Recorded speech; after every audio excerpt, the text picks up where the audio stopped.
Hello everyone. Welcome to my channel. Please subscribe and hit the bell icon. Claire dreams of the life she might have had and, spoiler, appears as a nightmare. Today on The Young and the Restless, Claire dreams of what her life would have been like as Eve, Jordan appears as a nightmare, and Victoria consoles her daughter. All products and services featured are independently chosen by editors. However, soaps.com may receive a commission on orders placed through its retail links, and the retailer may receive certain auditable data for accounting purposes. At the ranch, Claire is shaken up and tells Nikki and Victoria she doesn't even want to think about what happened in that basement today. Nikki replies, "None of us do." Victoria takes Claire's hands. Her daughter asks her to stay. She wants the three of them to be together. Nikki agrees. "Let's just be together as a family." Victoria sits with Claire on the sofa and tells Nikki that they ran into Summer, Kyle, and Harrison at the coffee house this morning. She finally got to meet one of her cousins. Victoria goes on about how good Claire was with Harrison. The young woman finds it strange, getting to know the new family members after reading about them all these years. She hated the Newmans for what they had, but she didn't see the love. Jordan only wanted her to see the messy and sordid things, but there's so much more to you, all of you. Nikki muses about families being complicated. Victoria tells Claire she's a Newman now, and Nikki assures her they always protect their own. "I don't want you to be anyone other than who you are." Claire grew up knowing she was related to the Newmans, but definitely not one of them. She used to dream of being included, of being in the pictures. Who I could have been. Nikki tells her she's a part of them now, and Jordan can never take that away. Claire yawns and Victoria says she's going to go and try to get some rest. Nikki says she'll be right behind her, but stays a moment to hug Claire and urge her to try and get some good sleep. Once alone, Claire looks at the family portrait on the mantel, before getting comfortable on the couch. She closes her eyes. Claire awakens to Victor telling her it's time for breakfast at the club and the whole family is waiting for her. When she questions him, he reminds her they've done this dozens of times, ever since she was a baby in a baby seat. He has to go to the office, so we'll see her at the club later, okay, Eve? Claire asks, "Eve?" Claire arrives at the athletic club to Summer and Abby calling, "Eve. Over here." They squeal as they get up to hug her and urge her to sit down for some girl talk, before everyone gets there. They gush about Cabo and their resort.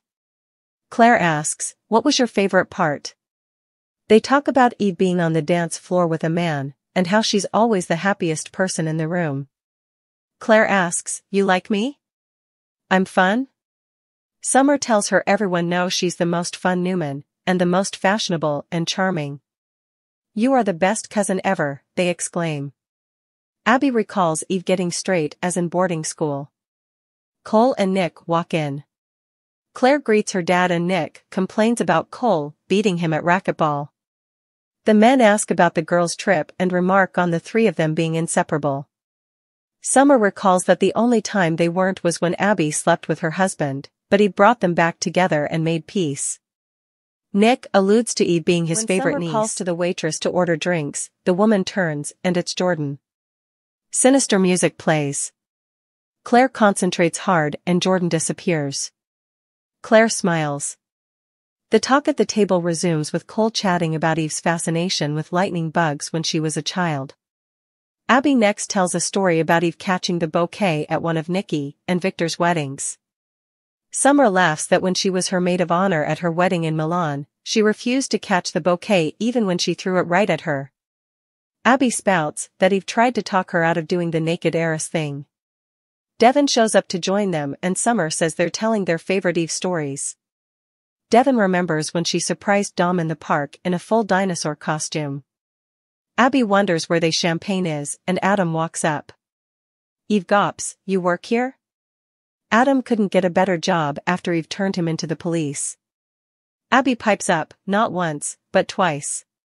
Adam points out he was cleared of all charges both times, but it tanked his career. Summer clears her throat, "About that champagne?" Adam grunts, "I'm on it." Suddenly, Mariah arrives, followed by her twin sister. Mariah gushes, "Cassie, you made it." They hug and then sit down. Claire gulps, "Cassie, you're..." "Never mind." Summer teases that Eve has her head in the clouds today.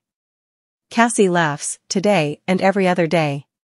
She recalls how she used to babysit Eve when Cole and Victoria would go out on date nights. Sharon appears, greets her daughters, and Mariah excuses herself to go check in with Tessa, who is home with Aria. Nick and Sharon smooch and Claire asks how long they've been back together. Nick chuckles, "Since before you were born." Sharon gushes about Claire's wonderful kindergarten class and tells her that one of her students is coming now. Harrison runs up to Claire and Kyle walks over to Summer, who kisses her husband. Nikki and Victor show up next and tell Claire that her mother is picking up something for her on her way. They gush about her being special and a championship rider. Victor tells Claire not to take it easy on him in their next chess game. Victoria appears with balloons and everyone shouts, "Happy birthday." Claire lights up. Claire apologizes after getting emotional. Cole and Victoria recall her birth. It was the best day of their lives and also the scariest. Cole is chuffed that they got to take her home, healthy and strong. From that day forward, she's been nothing but pure love. He gifts her with an advanced copy of this latest book dedicated to her. To my beloved daughter, Eve Newman Howard. My pride, my joy, my truest inspiration. Everyone applauds and hug. As everyone needles Nick about his dad jokes, Adam reappears and apologizes for the delay. "Here come your libations now." Jordan appears, wheeling in 4 and chuckles, "I don't need to ask who this is for." Claire concentrates, but Jordan tells her she can't wish her away. Claire stomps over and says, "You can't be here." Jordan cackles, "But I am here." "Deal with it." She mocks her for being so desperate to get rid of her.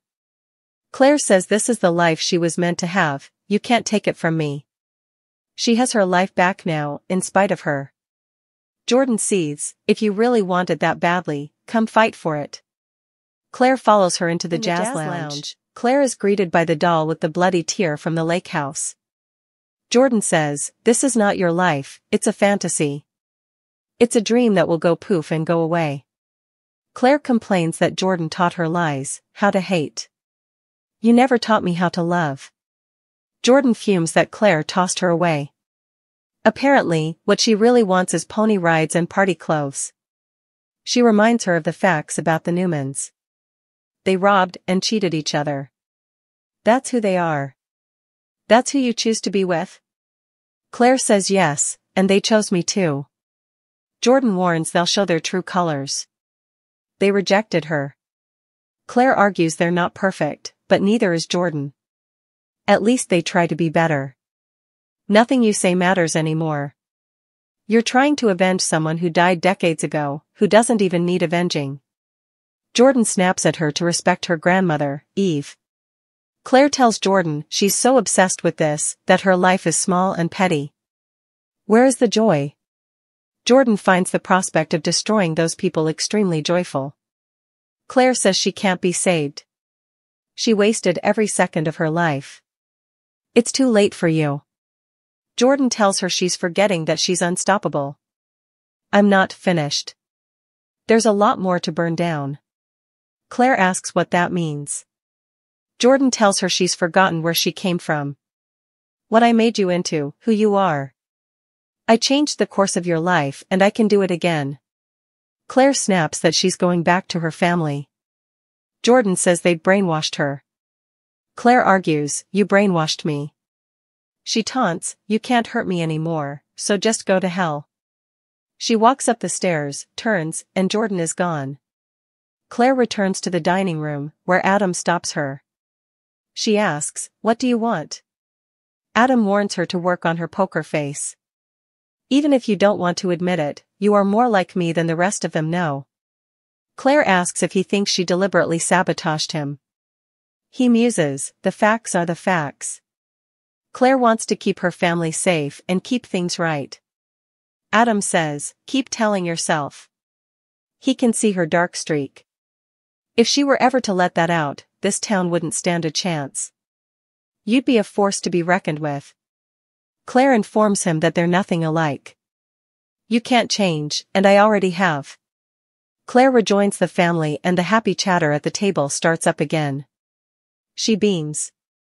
As the party continues, Summer says they have to do the tradition. Nikki explains that Eve started it when she was around Harrison's age. Eve gave other people her wishes since she had everything she wanted. Now they do it every year. Victoria and Cole prompt Eve to make a wish. She says she has everything she could ever want or need. You're all welcome to my wishes. Abby wishes for a baby brother or sister for Dominic. Summer gops, you stole our wish. Kyle adds, a baby brother or sister for Harrison. Nick says there's no rule that they can't both have that. Mariah wishes for her sister Cassie to always be as happy as she is today. Cassie says, back at ya, sis. Nick, what do you wish for?